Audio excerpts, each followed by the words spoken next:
नमस्कार। उत्तर प्रदेश में 10 विधानसभा क्षेत्रों में उपचुनाव होने वाला है और एक प्रश्न जो इस वक्त राजनीतिक गलियारों में कौंध रहा है वो प्रश्न है कि क्या इस बार उपचुनाव में एनकाउंटर एक बड़ा निर्णायक मुद्दा बनने वाला है। दोनों तरफ से, सत्ता पक्ष से भी और प्रमुख विपक्षी शिविर से भी।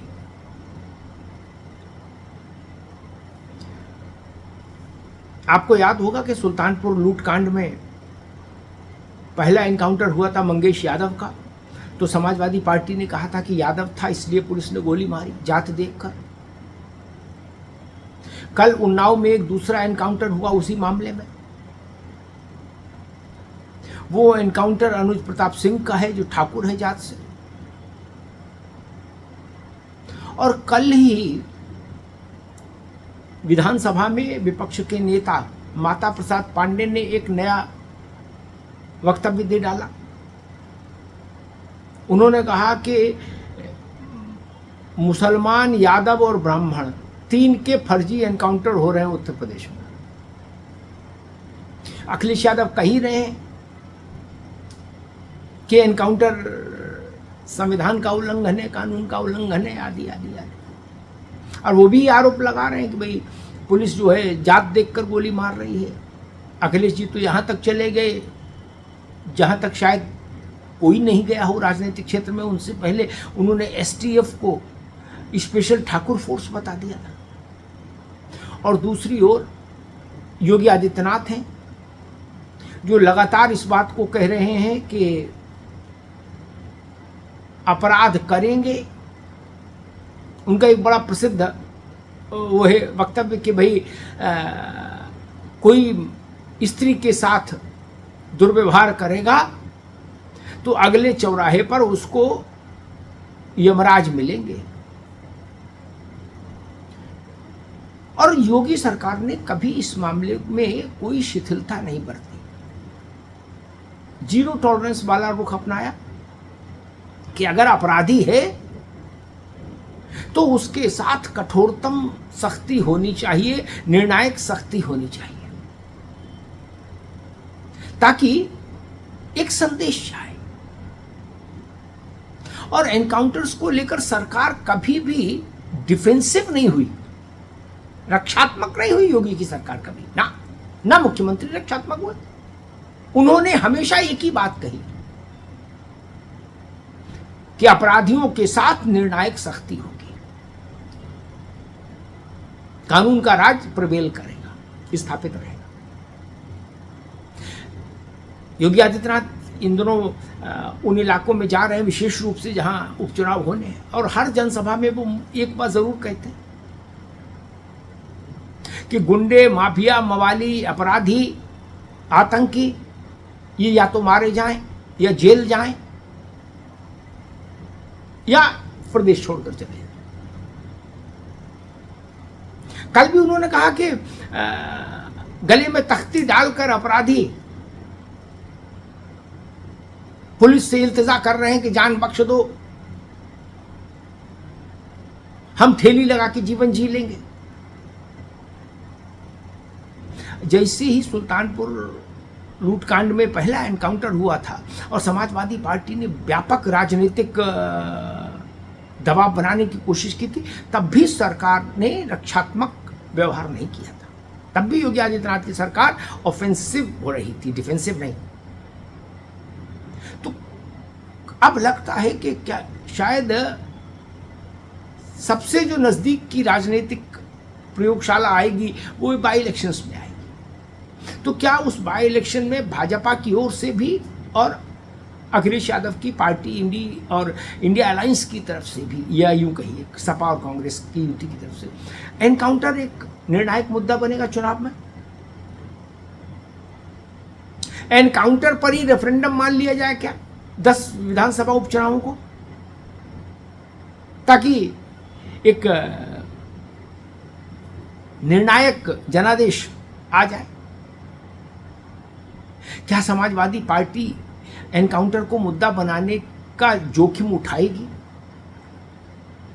क्योंकि जिस ढंग का सरकार का तेवर है और खास विशेष रूप से मुख्यमंत्री का जिस ढंग का तेवर है अपराध के खिलाफ कार्रवाई पर, उसको देखते हुए मुझे लगता है कि शायद सोशल मीडिया के हंगामे से आगे समाजवादी पार्टी नहीं जाना चाहेगी।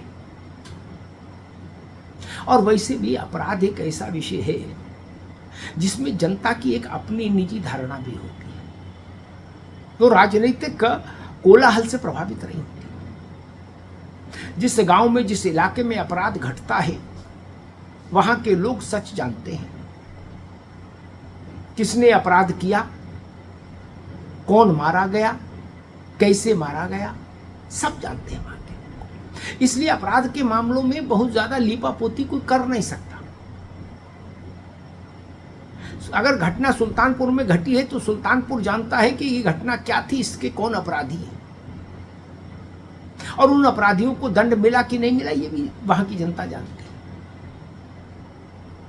और अब तो संचार क्रांति का युग है, इसलिए ये जो स्थानीयता की बातें थी वो भी अब बड़े परिवेश में, बड़े परिदृश्य में सबको पता हो जाती है। तो मूल प्रश्न वही कि अखिलेश यादव की पार्टी एनकाउंटर पर दबाव बनाने की जितनी ही कोशिश करती है, योगी और योगी की सरकार उतना ही आक्रामक होती जा रही है। सपा को लगता है कि शायद वो सरकार को डिफेंसिव कर देंगे, रक्षात्मक मुद्रा में ला देंगे, लेकिन योगी आदित्यनाथ का तेवर कलेवर पूरी सरकार को ऑफेंसिव मुद्रा में खड़ा रखता है, आक्रामक मुद्रा, आक्रमण की मुद्रा।